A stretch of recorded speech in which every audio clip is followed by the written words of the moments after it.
All right, Colin, welcome. Thank you for Thank you. joining me. You're welcome. Yes, my pleasure. Just to give some context here, we are doing this as part of the Kingdom Ordinals collection, and we have three acts. We are in the second act right now, dealing with purification, transmutation of the lower, and the general theme of alchemy in a simplified and more of a pop way of doing it and approaching it. So it's a bit of an art project that intersects my Web 2 work and the Web3 emerging space. And as I'm speaking to some people, some friends, and people who bring great value, I thought of you immediately and speaking about some of these aspects of inner transformation and the not only the importance and urgency of this time, but just the great beauty and substance of this work, which is the foundation of our existence. I think you'd probably agree with that. And just very briefly, I want to say a few things about you. And you're, from my point of view, a very erudite and knowledgeable, very competent and deep thinker.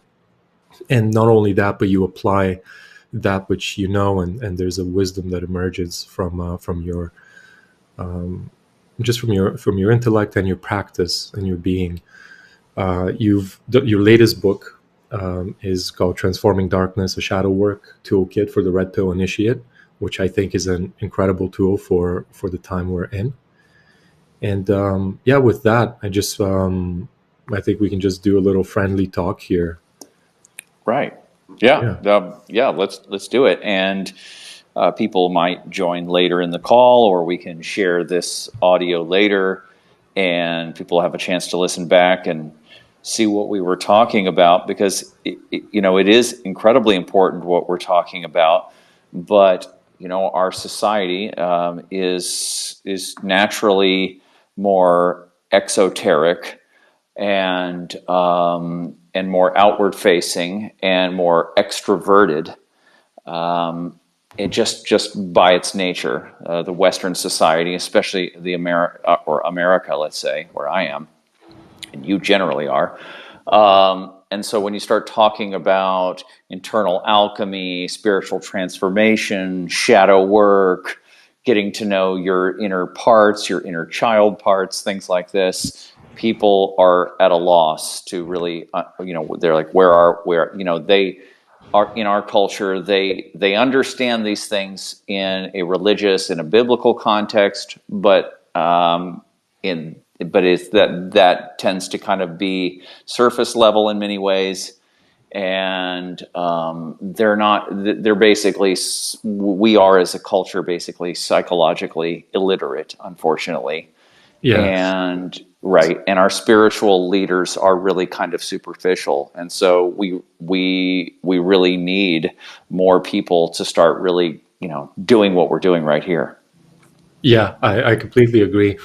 And just for the sake of some people that I imagine may not be familiar entirely with this kind of work, people who we share the space with, you and I are obviously well versed, and there's an intermediate awareness and knowledge. But I wanted to ask you and I think this is good for you and I to level set and to always go back to basics and refine Mm-hmm. what's going on, what we're doing, and all of this. So I think I'd like to invite you, and I'd like to invite myself as well, to perhaps go into this with a bit of a beginner's mind, just this introduction. And I wanted to ask Mm-hmm. you in simple terms, first of all, what's going on right now? What are we doing as a whole? What is going on in the world in existence right now? I know, Oh, big question, but clown world, you mean? yeah, clown world, exactly. So yeah, what's going on? Yeah, it's I was talking to Miguel Connor on Aeon Byte about Clownworld and what's going on, and I said maybe could be seen in the context of liminal space. It's like that place where that in between state, that purgatory, where you have crossed over a threshold into an initiation of some kind, but you haven't made it through. And so you're in this middle area where everything is chaotic and everything doesn't make any sense, because the old mind and the old world is totally broken up, but the new mind and the new world hasn't formed yet. And so that's kind of where we are now, I think. We're basically in a semi-psychotic state in the middle of a mass initiation. Hmm. And so, within this mass initiation in this liminal space, y- there's a lot of talk about inner work, right? And a lot of talk about transformation and its importance. And greater numbers, more and more people are realizing that this is very important. Again, to someone that is just hearing about this now, Mm-hmm. why do inner work? What is inner work? Why do Mm-hmm. inner work? And how is that related to the collective process? Yeah, I would say that probably the inner work is probably because we're naturally psychologically, neurophysiologically oriented to basically deal with what's going on in the outside world. Inner work is something that it comes in when we need it, and it's basic. You can use the example of the addict who hits rock bottom, right? And they finally get to, or it could be a divorce, it could be any kind of a any kind of a situation in life where you find yourself kind of crashing and burning, and you can't seem to dig yourself out. You're like, you try to reform yourself in this way or this way, it doesn't work, and you've tried to problem solve your way out of the situation, whatever it is, it's not working.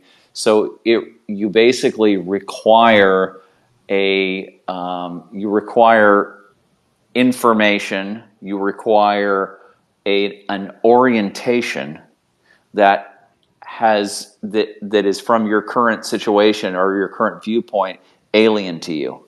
So you basically need to go in search, and so there's so many different analogies or metaphors for this. You need to go on some kind of a grail quest to find what it is that can heal you, that can reform you. And basically this is if you look at it in the religious context, you're looking for a communication with God. You're looking for God to basically wake you up and direct you on your new path.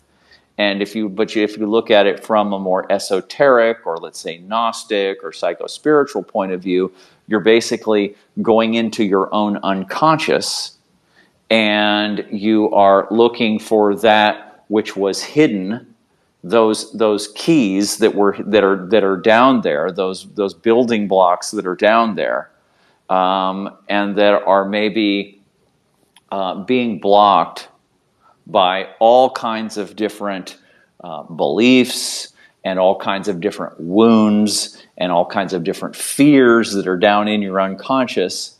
But if you could get below them, if you could clean that out, you would find that the information and the inspiration that you need to go on your new path is there, and that if you can uproot it and bring it up, it will get into your ego, it'll get into your consciousness, and then you will be inspired, you will be reformed and renewed again, right? And so that's why you do inner work. Most people are not doing inner work because it just sounds like a fun thing or quaint thing to do. They're doing it because they're stuck, they're blocked, they're at an impasse, and now they need to do this in order to find the buried treasure, so to speak. Hmm. Yeah, yeah, totally. Well said. That's it feels almost like quote unquote inner work is a baked in feature of being a human. It's what I mean by that is you can't escape it, and if you avoid it, you just have a bad time while being here. Right. At the same time, most of us are not doing it and are having a bad time while being here. And one of the reasons that I see, and it is, of course, we don't have a clear map which is culturally available. and we're a lot of us are piecing that together now, and that began Yeah. happening, you could argue, in the West in the 20th century with the advent of modern psychology, Hmm. and of course the entry of some of the more traditional spiritual practices and practices of unfolding and of reality seeing from the East. And Hmm. here we are now making sense of it all, but still there's no, someone entering, knowing that they have to Yeah. transform, being in an unbearable situation. It's still difficult to identify a path, and in fact to go toward it. Many people do.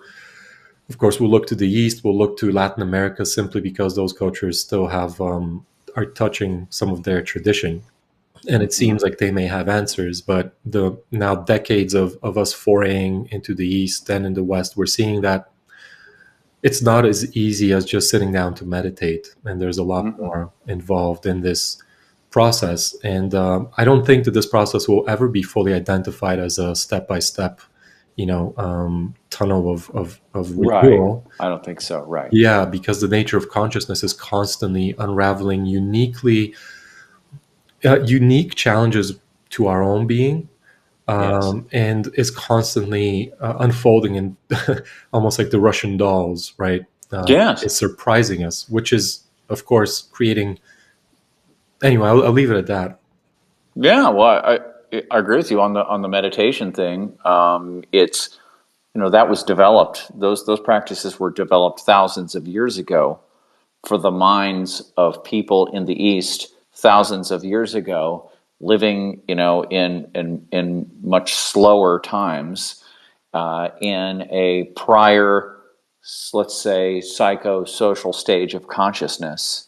And we're now in we're in a different consciousness, psychosocial stage of consciousness. We need a different kind of healing practice or healing modalities. We need something that fits with where we are, and we're a much more we're very active culture, and we're now we're well we're very kind of, you could say, we're spoiled now at this point, and kind of gluttonous and looking for quick fixes, and we're bogged down with the rat race and the matrix and all that stuff that you go into so well in your films, and so we're kind of in a place right now where we're having to figure out what is a healthy psychospiritual practice for us in our time. And the bringing over of the Eastern material was very helpful, and that was meant to be. And the bringing in of some of the indigenous material that has been back there, that's also very helpful. And then obviously you have Carl Jung and the Western depth psychologists, and I think it's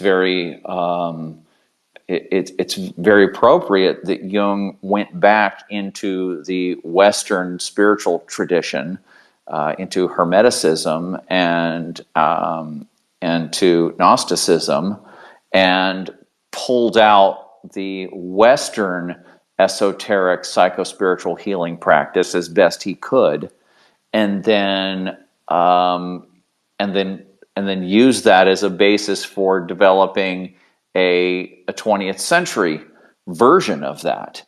And so I think a lot of parts and pieces have been given to us, and now we're just at this we're at a sort of a pioneering stage, really, where where individuals on their own are kind of just scattered around, trying to figure out what fits best for them.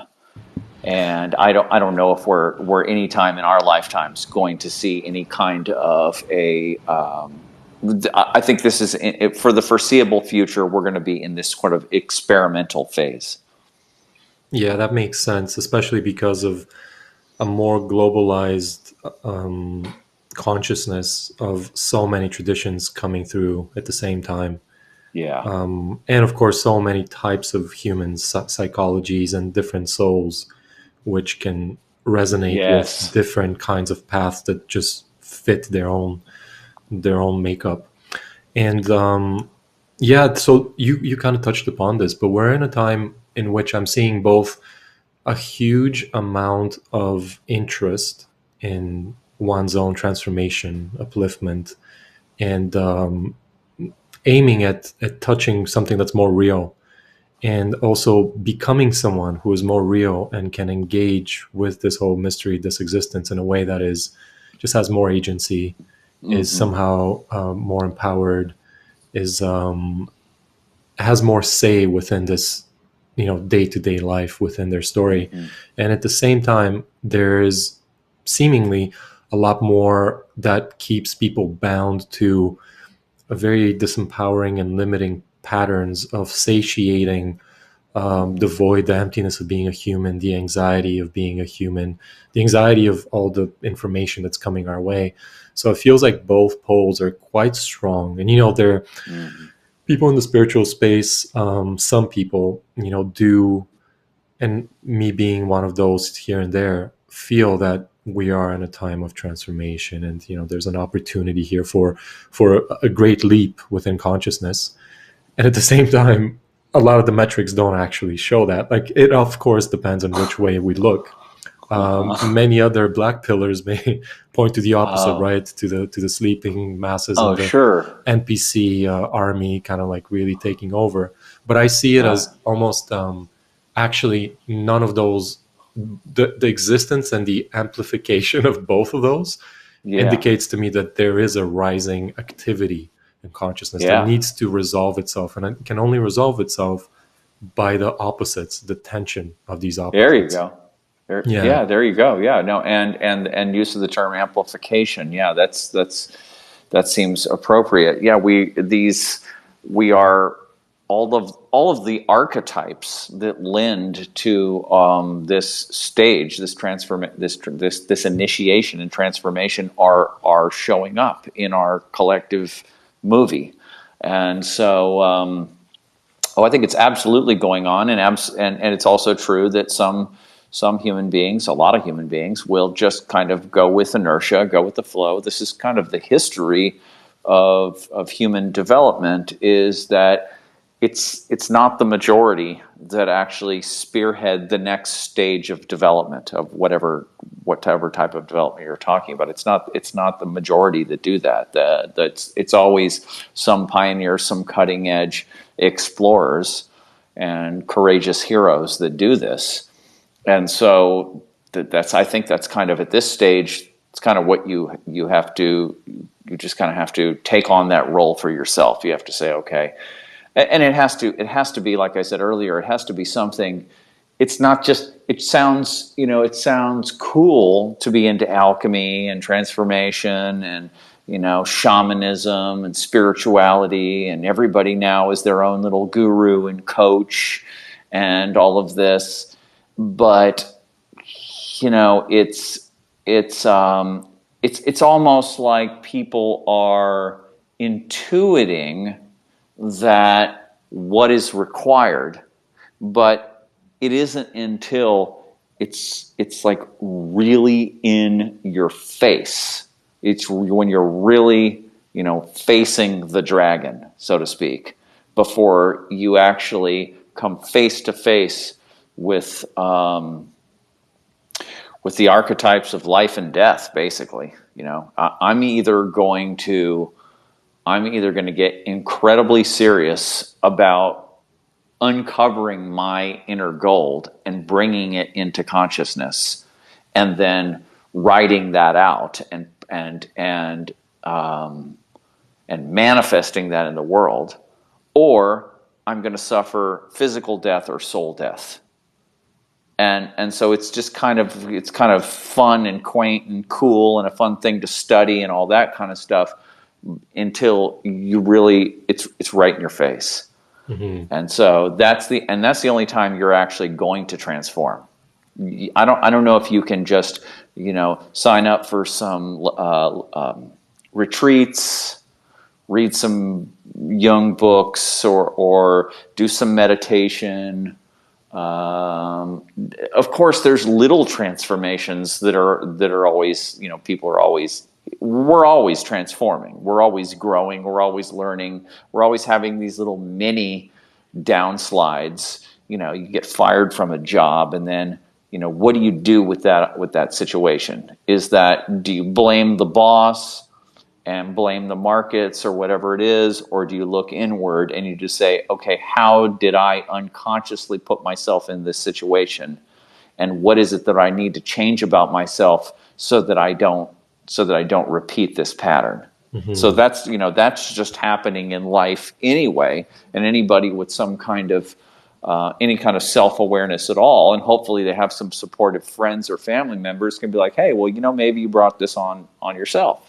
And so that's a little mini alchemical transformation right there that just happened, and you can kind of dig yourself out of it in a few months. But then there's the big stuff, and the big stuff, it just it's either yet to present itself to you, or it's sitting there under the surface like volcanic magma underneath the surface, and you're trying to act like it's not there. Yeah. So why, a lot of people, out of necessity, I think, and out of curiosity, and perhaps this overall movement of consciousness and the need to transform that's moving through all of us, is creating a lot more interest in the reality of this work. How does one, basically the space as we spoke right now, it's a decentralized space of modalities, of traditions, and there's no real central pillar. So someone, coming from, let's say, a corporate job and moving into this space, how do you think they can navigate this? Is it just they allow their soul to guide them to the teachings, teachers, and people that they need to go to? Or would you, if you were to make any suggestions, what would you say to that? Well, what is making you suffer, and what are you fearing? What strikes real fear into you, and where and how are you really suffering? And then you just go right into that. That's how you start. And right? I mean, that's it. And by going into it, what do you mean? Well, you just start to kind of uncover it. You first start with with humility and honesty, and you have to admit to yourself that it's kind of like in the 12 steps program. You have to admit to yourself that you're out of control, that you don't know what to do, you don't have the answers, and that it's not the world's fault that you're suffering in this way, and that it's up to you. There's helpers out there, like in Campbell's Hero's Journey and so many other versions of this. There's all kinds of helpers that show up, but you have to basically go into this tunnel, into this rabbit hole of uncovering what has led to your suffering, what the nature of your suffering is. You have to go into the feeling states of your suffering. You can't just be, all in your head about it. You have to actually experience the fear, the grief, the whatever, guilt, or whatever your particular shadow emotions are. We're talking about shadow work, basically. What are these emotions that are down there that, if you started to get in touch with them, it would make you very angry. Rage is often right there on top, or it could make you. You might fear that you would fall into depression if you really went deep into your suffering. You have to go back into your childhood and start to reanalyze the situations in your childhood where you were ultra sensitive and you got wounded, and go through anger at your parents that might still be there, and you basically have to become an explorer, an archaeologist, to try to uncover the nature of your of your suffering, of your particular version of suffering. And that's really why people don't usually do this kind of work until they hit quote unquote rock bottom. And they do it in a micro way when they just have some kind of smaller impasse in life, like when I talked about a minute ago, getting fired from a job or whatever. But when you have an addiction, or when you have a very destructive repeating pattern in terms of relationships, or in terms with how you get along with other people, or you can't find you feel that you don't feel that your life feels flat, and you don't feel inspired, and you don't have meaning in your life, and you start really going into that and researching that and getting the feelings up around that, you'll find that there's all kinds of fears and negative beliefs and old wounds. And the more you kind of start digging in there, and I mean, I can tell you some specific practices that you can do, but right now I'm just kind of talking in general. Is that this is it's like you're cleaning out the closet of all kinds of rotting stuff that's back there. So it's not fun, and that's why people don't really want to do it. Yeah, no, it's not, and a lot. It's a lot of the languaging around it too feels kind of like a drag, and it's true. Mm-hmm. Why do it, especially when it's a drag? Yeah, so. But wait a minute. Actually, let me say something to that. It feels like a drag. Okay, so how about if you're doing something that is very uncomfortable and seems to take a very long time and keeps putting you in touch with more and more uncomfortable feelings, but at the same time, it is issuing back feelings and impulses and intuitions of life and renewal and joy and oxytocin that's coming back in little drips and doses as you keep doing the work, and positive dreams, first negative dreams and then positive dreams, and you start seeing that doing this is actually getting you access, even just a little bit at a time, to the stuff that you've been wanting, then sure, it's a drag, but you're making progress, right? Mm-hmm. That's a great sales pitch for it, and I think we need more of that within the dialogue of what the treasures are potentially, not what the actual treasures are of taking this journey. And one thing I wanted to ask you actually about is ponerology of evil, and I know it's something mm-hmm. that you've looked into deeply, and evil right now is quite prevalent. We can see it, we witness it, and we see that it moves through people in mm-hmm. various ways. And of course, I've dealt with evil and still do out of curiosity and a fascination of darkness and the interplay of light and darkness. Mm-hmm. And of course, my interest in it has also been, it's come out of an impulse of, I've often called it an impulse to live in dignity, because I thirst for a sense of personal dignity, having authorship of my life, having authorship mm-hmm. of my perceptions as much as I can, and being free from not only outside but inside obfuscations of reality. So what I mean by that is I want to know why I'm making choices, why I'm making decisions, where I'm going, and not be driven by either unconscious impulses from the outside or the inner ones as well.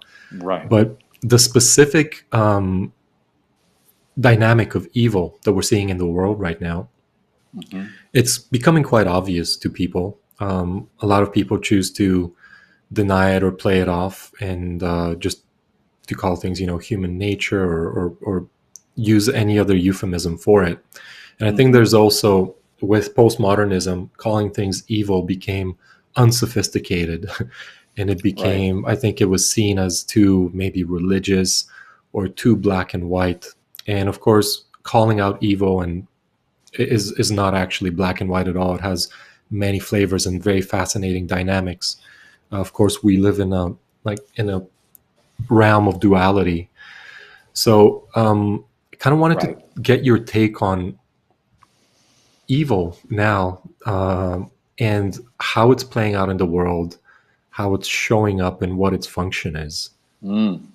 Yeah, well, how you can interpret evil from many different holons, so to speak, or levels of reality. You could see it in a very simple sort of physical reality. You could say that it's related to entropy. You could say life is on the negentropic side, and evil or destruction, entropy. That's the falling apart side, right? So you have the two opposing forces, and so you could look at it from that point of view. But when we say the word evil, we're usually talking about relationships between human beings, right? Social relationships.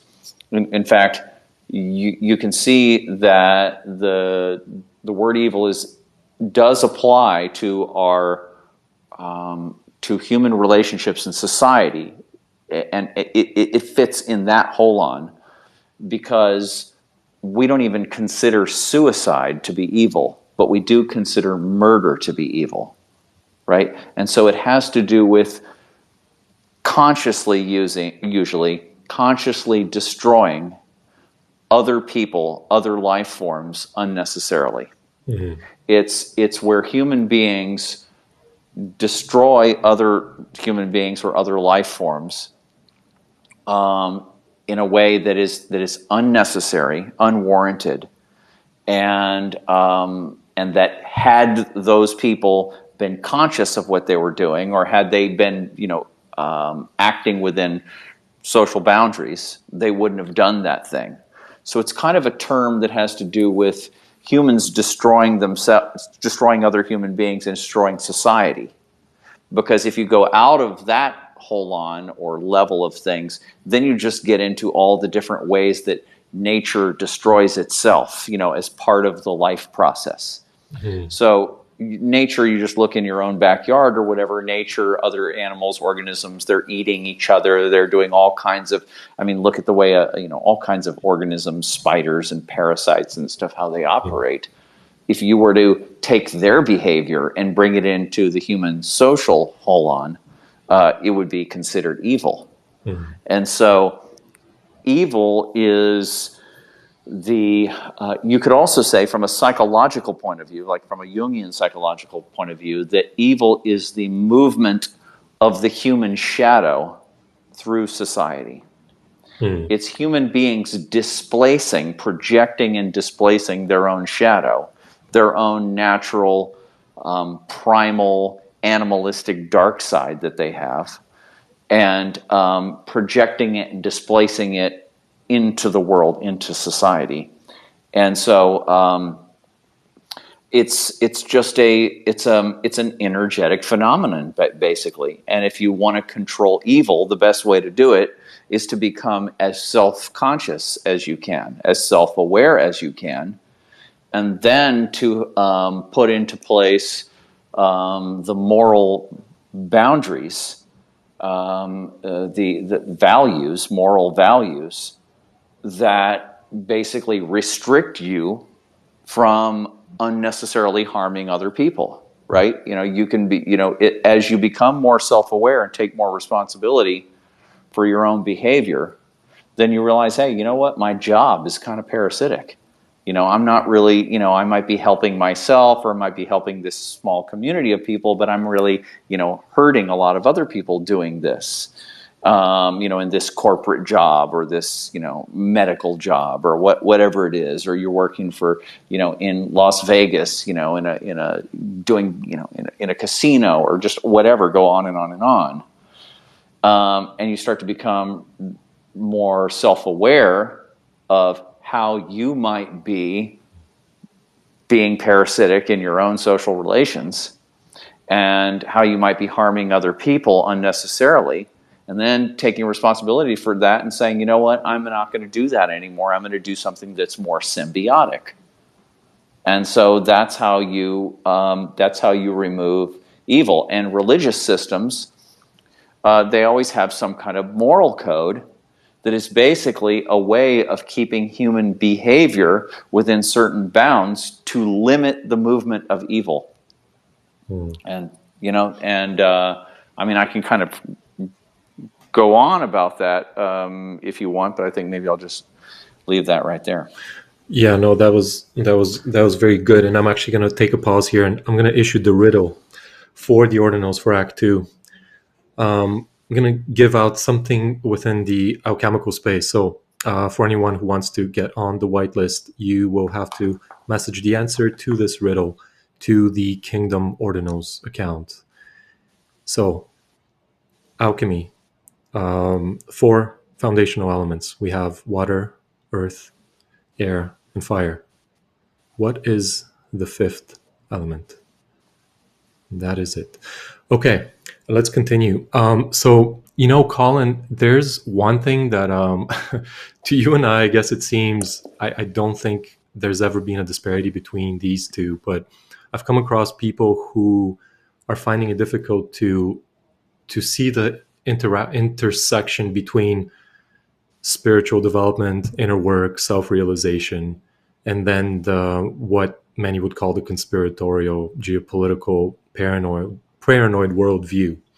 Right. And I've been taken aback whenever I'm asked why I seem like a reasonable person, and you know these things and pursue self-knowledge and speak about spirituality, the essence of the soul, but then why are you involved in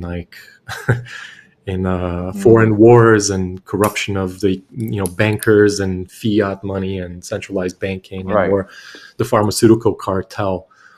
And of course, there's so much to say there. I think it's actually a fascinating topic because in it we weave what this whole experience is, that there are no separate parts, there are no separate limbs here. There's no my daily life as a clerk in a store and then my spiritual pursuit. Like, that's not actually a reality. That's an imagined conceptualized Absolutely. separation. Absolutely. Because there is actually no separation, but because we treat reality in a lower level of development, which I can place myself in, as modular, as all these different modes that we can just sit into as if separate rooms within a bigger manual. Oh yeah, that's how the psyche operates too. We push into those modules anything that is confrontational to our ego, to our view of ourselves, to the way we would like to see ourselves. Yeah. So we compartmentalize. Yeah. So let me just put this to you let me just refine what I said. I'd love to hear your thoughts on it. What's your take on why do we need to be wise and savvy about outer circumstances, dynamics, politics, group dynamics, and what is happening in the world? Why do we need to be wise about that while also working on our own selves?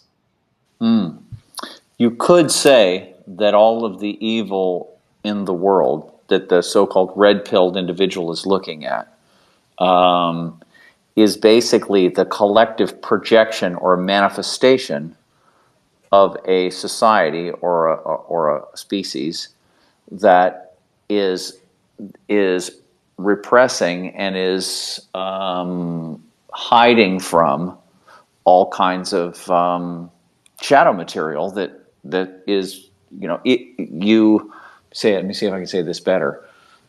Take all of the human shadow collectively in a society or even across humanity, and it's unconscious, and so it's unconsciously influencing us, and then take a look at what that looks like as a manifestation, as a social behavioral manifestation in the world, and that's the world that you see through the red-pilled lens. You are seeing the world, the part of the world that is created by the collective human shadow. So now you're basically have a view of evil. You could say, back to the whole thing with evil, evil is the externalization of the shadow, or the shadow is the internal correlate to social evil. and they're just, you know, the same phenomenon. And human beings are, I mean, if you go into an evolutionary point of view, is that we are, you know, the part of us that we consider to be human, the prefrontal cortex and the most evolved parts of our nervous system, are sitting on top of an animal body. And the animal body is stacked levels of organisms going back billions of years. And the way those organisms get along in the world is very primal and can be very, very violent. And from our social point of view, evil. So we are made on we're built on top of this very primal structure. And so you know, but we create organized, clean, nice, moral societies. And then what do you do with that? What do you do with all that primal side? So that gets projected and displaced into the world. That becomes all of the nasty, creepy, disgusting, horrific behavior that we call evil.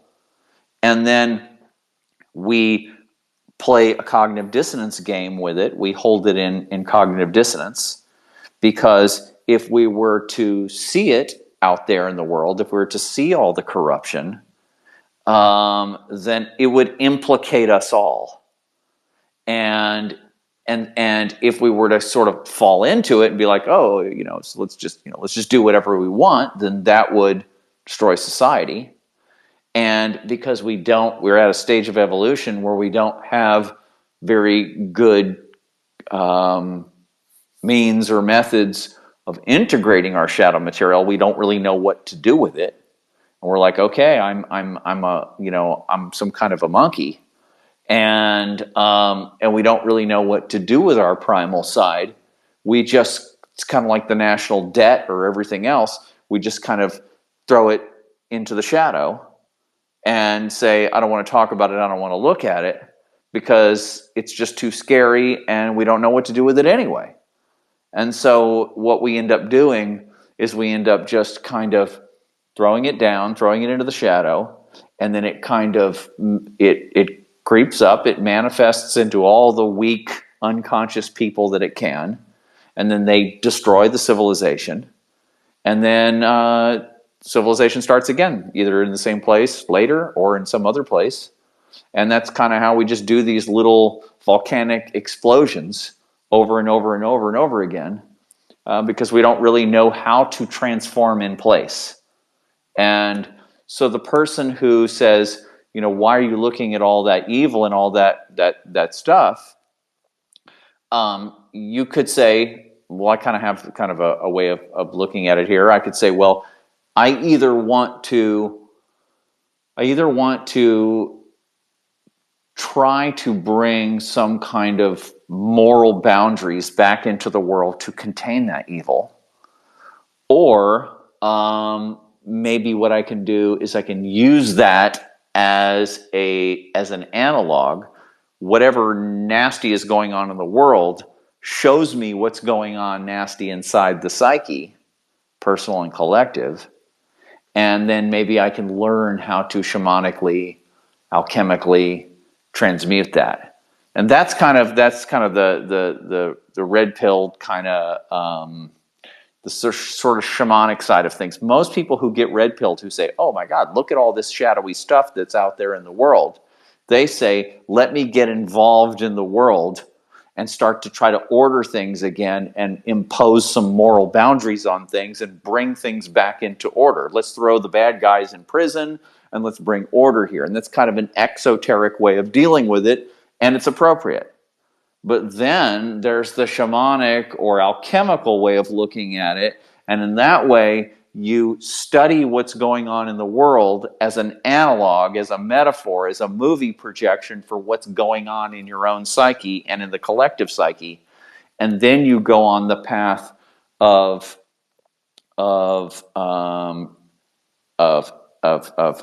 of integration and go on the path of psycho-spiritual integration, transformation, development, all that. You take it personal. And so that's kind of the side that we're on here. So if you were explained that to these people, you could explain it to them. If you explain that esoteric side of it to them, they'd be like, whoa, that sounds really esoteric. I don't know if that's my thing. But you could at least explain it to them in terms of social, or hey, you're not seeing all this evil that's going on in the world. Therefore, your future is being destroyed by all these crazy people, and you're not doing anything about it. So you better stand up and take action. You better do something, or your own future and your own grandchildren's future is in jeopardy because the world's out of control. And they will at least understand that version of things. Yeah, very, very nicely outlined. Okay, so in order to get into that, and I know that you've outlined some of this in your book, what would you say is a practical yet powerful tool for someone to implement in their life? Yeah, well, you basically, again, it kind of starts with, if this is only going to apply to people who recognize that there's something missing in their lives, there's some suffering going on that's still there, there's addiction going on, there's conflict going on, it's repeating, and there's some reason for them to have to start doing psycho-spiritual practice to heal themselves or evolve themselves. There has to be that calling that has to be there. Mm-hmm. Assuming that that's there, the first thing you're doing is just self-awareness. You're just becoming more aware of your thoughts and your emotions from moment to moment. When you're talking to other people, you're talking to them, but then you're also analyzing the thoughts and the feelings that are behind what you're saying. Or you're, whatever it is that you're doing, you're reacting. Usually when you're reacting to something that triggers you online or whatever, or something that someone said on the holidays at dinner when the family got together and there was an argument, or there was some kind of a reactive episode or something like that. And so you're backing off from that and you're going, well, what was going on there? What was my part of that circuit? And then you just start that curious process of trying to understand the thoughts and the feelings that are below the surface. So that's just kind of just a general self-awareness or mindfulness practice. And so that your consciousness is not just this kind of superficial level of someone said something to me out there and then I naturally reacted. Mm-hmm. And it's just like cause and effect. Something happened to me in the world. I lost my job or whatever it is. And then I reacted. And that's natural. And then you assume that your reaction is the appropriate reaction. Of course, that was the appropriate reaction that I had to that. And you're just at this superficial level of cause and effect and action and reaction. But mm-hmm. there's all these layers of thoughts, feelings, beliefs that are behind that you need to start getting more aware of and take more responsibility for. And then you can kind of get into a deeper level of understanding, hey, that thing that happened at the family dinner, that was kind of a setup job. I was already feeling this way. I had already been, I kind of anticipated this would happen. I kind of have these thoughts and they have these beliefs about that family member. And then they just validated the beliefs and it triggered something and reminded me of my own childhood. And we can just kind of go on mm-hmm. and on of how you can analyze yourself. Yeah. And then, I don't want to say, here's exactly the order of analysis and all of that. You basically just the way I'm doing it now is I'm just handing it to you. I'm saying, Yeah. just analyze your thoughts, your feelings, your reactivity, and then however you end up, understanding that is fine. Yeah. Just do that. That's all. One way, I guess, if I were to put it in my words right now, is my process is basically divesting, taking out energy from automatic, frantic reactions to everything, Yes. and then investing that awareness, consciousness, in energy into more and more of some people call it the witness or the self, but it's There you really go. the essence of the stillness that starts having agency over the moment, and it continues to grow more and more, and as it grows, we grow in our own personal power. And there's one book, I don't know if you've read any of Red Hawk's books. He does Mm-mm. fourth way stuff, the Gurdjieff Mm-hmm. system, and Ouspensky. But his Mm-hmm. books, one of them they're called Self Observation and then Self Mm. Remembering. Both Mm-hmm. of those are extremely powerful and Mm. very humble and direct. So I would recommend those to anyone listening. Red Hoff, Red Hawk as Hawk, the bird. HAWK. Yeah, he's incredible, Okay, yep. and just really simplifying self observation down into unnecessary emotions, sporadic Yeah, thoughts, and any right, somatic body sensations that are right. troubling, right? And once we get a Yeah, handle on those basics, yes. by witnessing them, we can start sorting out what we're choosing and what is just happening, and creating disarray within our experience. That's great. That's great. You can check out those books or all kinds of different Eastern books on self awareness and all of that. It's a huge field of people talking about that. But I would just say in general, just recognizing that your action reaction level of consciousness is just the very tip of things, and that behind that is all kinds of layers of thoughts and beliefs and unconscious, especially when you're triggered by something, and you get into a negative state, when you get really angry, or you feel wounded over some kind of a confrontation with somebody, then that's taking you back into old childhood wounds and stuff like that. So it just kind of, just if you just know that I have to explore this domain of that which is behind my reactivity, then that will just take you kind of where you need to go. And you can journal it out. You can write down all kinds of things that come to you. You can read books like that, and you just kind of go on that journey of recognizing that there's all kind of stuff behind the surface that's there.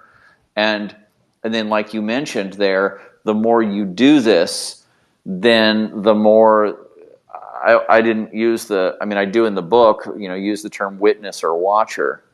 But when you're in the middle of a conflict, when you're in the middle of being reactive, when you're sort of at the beginning stages of this, your reactivity takes you over and your consciousness is not there.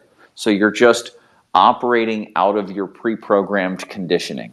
Mhm. But then, as you become more aware of all these layers of stuff that's going on back there, then that watcher, that witness starts to be there, and then you might be reactive. But you're standing there arguing with your wife or whatever, and that more higher consciousness part of you is saying, "Oh, here I go again. I can't seem to control myself. I can't seem to stop telling her what I shouldn't be telling her." But I can see myself doing it. You watch yourself in action. Yeah. Then the next stage is to be able to actually control yourself when you're feeling reactive. And then the next stage after that, you start to lose the reactivity. Okay. So that's kind of step one. It's just self-awareness, just mindfulness, just being conscious and dissecting your reactivity and what's behind your reactivity.